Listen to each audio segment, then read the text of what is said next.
आज हम ancient history of Kashmir का सेकंड पार्ट लेकर आए हैं।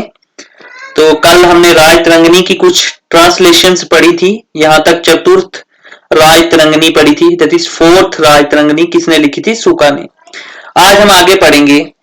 तो आज है कि कश्मीरी में किसने ट्रांसलेशन करी है राय तरंगनी की? तो इसका आंसर है डॉक्टर बशर बशीर। डॉक्टर बशर बशीर ने कश्मीरी में करी थी। ठीक है। फिर इंपॉर्टेंट बुक जिससे हमें कश्मीर की हिस्ट्री के बारे में पता चलता है वो है बहारिस्तान शाही। ये किसने लिखी है इसके बारे में कोई पता नहीं है, एनोनिमस है, बट इसकी ट्रांसलेशन किसने की है इंग्लिश में वो हमें पता है। इसकी ट्रांसलेशन इंग्लिश में काशीनाथ पंडित ने की है। तो ये इंपॉर्टेंट है, काशीनाथ पंडित। फिर इंपॉर्टेंट बुक है तारीख कश्मीर। ये तारीख कश्मीर को हैदर मलिक ने लिखा है।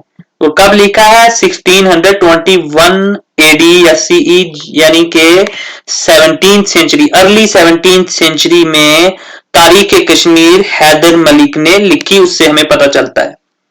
ये तो अभी तक थी हमारी हिस्टोरियोग्राफी में लिटरेचर, मतलब बुक्स के जरिए हमने जो पता चलता है हमें कश्मीर की हिस्ट्री के बारे में। इसमें नीलमत पुराना थी, राय तरंगनी थी और उसकी ट्रांसलेशंस के बारे में हमने पढ़ा, बहारिस्तान शाही के बारे में पढ़ा और तारीख कश्मीर के बारे में। अब हम देखते हैं आर्कियोलॉजिकल सोर्सेज क्या है, मतलब साइट्स क्या मिलती हैं, ऐसी जमीन को खोद कर ऐसी कौन सी जगह मिलती हैं। तो हमें बुर्जोहमा कश्मीर में एक जगह मिलती है जो श्रीनगर में है, और एक गुफकराल है। ठीक है। और ये दो साइट्स जो है ये न्यूलिथिक साइट्स हैं। अब आप समझोगे कि न्यूलिथिक साइट्स क्या होती हैं। देखिए, हिस्ट्री को हमने टाइम के हिसाब से डिवाइड किया हुआ है। अगर कोई जगह हमें ऐसी मिलती है जहां पे जो चीजें हमें, अगर कोई पत्थर के स्टोन्स के टूल्स मिलते हैं या कुछ लोगों की हड्डियां मिलती है और हमें उनसे कार्बन डेटिंग के जरिए ये पता चलता है कि वो जगह, वो जो चीजें हैं 1 लाख साल बीसी, मतलब 1 लाख बीसी से 10,000 बीसी के बीच में है, वो पीरियड आता है, तो वो बोलते हैं पेलियोलिथिक, ओल्ड स्टोन एज। और 10,000 बीसी से 6,000 बीसी तक ये जो पीरियड है इसको बोलते हैं मीजोलिथिक, मिडिल स्टोन एज। और 4,000 BC, that is before Christ, से अभी प्रेजेंट तक ये जो टाइम पीरियड रहता है इसको बोलते हैं नियोलिथिक, न्यू स्टोन एज। ठीक है। तो ये जो बुर्जोहोमा, इसका मतलब ये 4,000 बीसी से पुराने टाइम के बारे में नहीं बताती। इस जगह से हमें जो है नियोलिथिक साइट है, ये नियोलिथिक पीपल के बारे में पता चलता है। इस जगह में जो लोग रहते थे वो 4,000 बीसी से पहले नहीं, 4,000 बीसी के बाद आए हैं। मतलब ये जो जगह है ये हमें बताती है कि 3500 या 3300 बीसी में कश्मीर में यहाँ पे बुर्जोहोमा वाली जगह कुछ लोग रहते थे, उनके बारे में बताती है। गुफकुराल भी ऐसे ही है, वो भी नियोलिथिक साइट है। और ये one of the earliest Neolithic sites हैं इंडिया की, हिंदुस्तान पूरे की वन ऑफ द अर्लीस्ट है, मतलब जो सबसे पहले जगह पुरानी साइट्स हैं वो उनमें मिलती हैं। ठीक है, ये दोनों है। अब ये बुर्जोहोमा को किसने डिस्कवर किया था? सबसे पहले हेलमट दी टेरा ने। ठीक है, ये उतना पूछेंगे नहीं बट मैंने ऐसे लिखा है कि बता देते हैं। और दूसरा डॉक्टर थॉमसन पैटरसन ने। और गुफकराल को A.K. शर्मा ने डिस्कवर किया था। ठीक है। अब यह है कि बुर्जोहोमा जो है इसका मतलब क्या होता है, बुर्जोहोमा जगह का मतलब क्या है? इसका मतलब है प्लेस ऑफ बीच, मतलब वो जगह जहां बीच के पेड़ उगते हैं उसको बोलते हैं बुर्जोहोमा। और उस जगह का नाम पड़ा होगा बुर्जोहोमा। और ये श्रीनगर में आती है। और यहाँ इंपॉर्टेंट क्रॉप्स जो वो लोग उगाते थे आज से 55, आज से तो 55, आज से मतलब 5500 ईयर्स अगो, और BC before Christ 3500 years ago. ठीक है।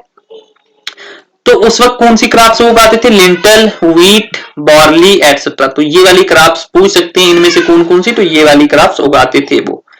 और वहां पे हमें नीडल्स मिलती हैं, सुइयां मिलती हैं, स्कल मिले हैं, कुछ ह्यूमन स्कल्स विद होल, उनमें सुराख किया हुआ है, ह्यूमन के स्कल्स में सुराख किया। तो इससे पता चलता है कि वहां पे सर्जरी की जाती थी उस वक्त भी कश्मीर में। फिर यहाँ पे बोन्स के टूल्स मिले हैं, नॉर्मली स्टोन्स के टूल मिलते हैं बट यहाँ पे इस जगह पे हड्डियों के बनाए हुए टूल्स मिले हैं, जैसे स्वेटर बनने के लिए सलाइयां वलाइयां ये सब हड्डियों की बनी हुई थी। डॉग्स, यहाँ पे जो इंसानों को कुत्ते पालने का, उन लोगों को कुत्ते पालने का बहुत शौक था। इवन के उनकी जो कब्रें मिलती हैं ग्रेव्स, उनमें भी कुत्ते की हड्डियां मिलती है, यानी कि कुत्ते को अपने मालिक के साथ दफना दिया जाता था।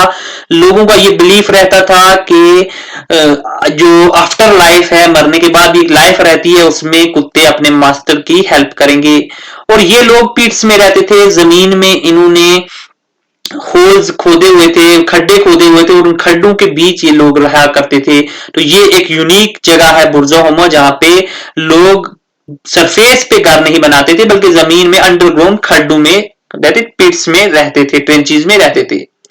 तो नियोलिथिक कल्चर था, वो क्या है हमने बता दिया। नियोलिथिक कल्चर, गुफकराल, गुफकराल जो एक जगह है ये भी मिली है, और इसको गुफकराल का मतलब है केव ऑफ पॉटर, मतलब कुम्हार जो होते हैं, जो पॉटरी वाले, जो मतलब ये मिट्टी की चीजें बनाते हैं, बर्तन बनाते हैं, उनकी गुफार, केव, ठीक है, वो जगह गुफकराल का मतलब है, क्योंकि वहां कुछ केव्स मिली है और वहां पे पॉटरी मिली है।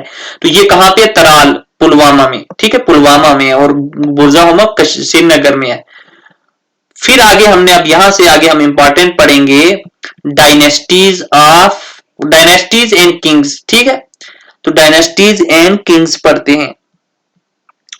सबसे पहले जैसे हमने पढ़ा था गोनंदा, सबसे पहला किंग जिसके बारे में हमें पता चलता है ये राय तरंगनी में, वो सबसे पहला पुराना किंग कौन सा था कश्मीर का, गोनंदा था। और इसका वक्त कौन सा था, तो राय तरंगना में कलहन बोलता है कि उस वक्त महाभारत, मतलब महाभारत का वक्त था वो, और युधिष्ठिर उस वक्त जो है उसको ताज पहनाया था। उस वक्त किंग कौन था, युधिष्ठिर। ये युधिष्ठिर कौन था, ये जो पांडव होते थे, पांडव में सबसे बड़ा भाई जो होता था पांडुज का, वो युधिष्ठिर था। और फिर सेकंड था गोनंदा सेकंड, ये उसके बाद आया, गोनंदा वन के बाद गोनंदा सेकंड। ये जब महाभारत वॉर हो रही थी, ये उस वक्त था, ठीक है। महाभारत वॉर जब हो रही थी, पहला तो महाभारत टाइम वाला था जब युधिष्ठिर की कोरोनेशन हो रही थी, दूसरा गोनंदा महाभारत वॉर के वक्त था। अब ये इंपॉर्टेंट पॉइंट है कि कलहन बोलता है कि इसके बाद 35 किंग्स ऐसे आए जिनके बारे में मुझे नहीं पता चला। यानी कलहन की राय तरंगनी में गोनंद सेकंड के बाद 35 किंग्स का कोई डेटा नहीं है, उनके बारे में कलहन को कहीं से कुछ नई रिसोर्स मिली और उसने वो उन किंग्स के बारे में नहीं बताया है। तो ये सवाल बन सकता है कि उन 35 किंग्स के बारे में फिर किसने बताया है। तो वो हमें एक स्कॉलर है, मॉडर्न स्कॉलर पीरजादा हसन, तो पीरजादा हसन ने बताया है, उसकी बुक्स में मिलता है। और ये पीरजादा हसन अभी मॉडर्न स्कॉलर है, तो इसको कैसे पता चल गया भाई, ख्वाब तो नहीं आ गई। तो पीरजादा हसन ने मुल्ला अहमद की जो ट्रांसलेशन थी राय तरंगनी की, और मुल्ला अहमद की, उसमें पता चला है। तो जब ओरिजिनल राय तरंगनी में नहीं थी, तो मुल्ला अहमद ने कहां से वो 35 किंग्स के बारे में लिखा पर्शियन में। तो वो ये है कि मुल्ला अहमद ने एक बुक थी रत्नाकार, ठीक है, ये रत्नाकार से उन 35 किंग्स के बारे में इंफॉर्मेशन निकाली थी और उनके बारे में लिखा था। तो इतना काफी है आज के लिए, कल हम इससे आगे पढ़ेंगे, ठीक है। और कल देखिए ये वीडियो थोड़ी लंबी ना हो जाए, इसलिए मैं यहीं पे काट रहा हूं। एक वीडियो और बनाऊंगा, फिर उसके बाद एमसीक्यूज लेके आऊंगा, क्योंकि थोड़ी ज्यादा पढ़ लेंगे तो एमसीक्यूज फिर अच्छे से आप कर भी पाओगे, आपको मजा भी आएगा। तो आज के लिए इतना ही काफी है, शुक्रिया, मिलते हैं नेक्स्ट वीडियो में, थैंक यू।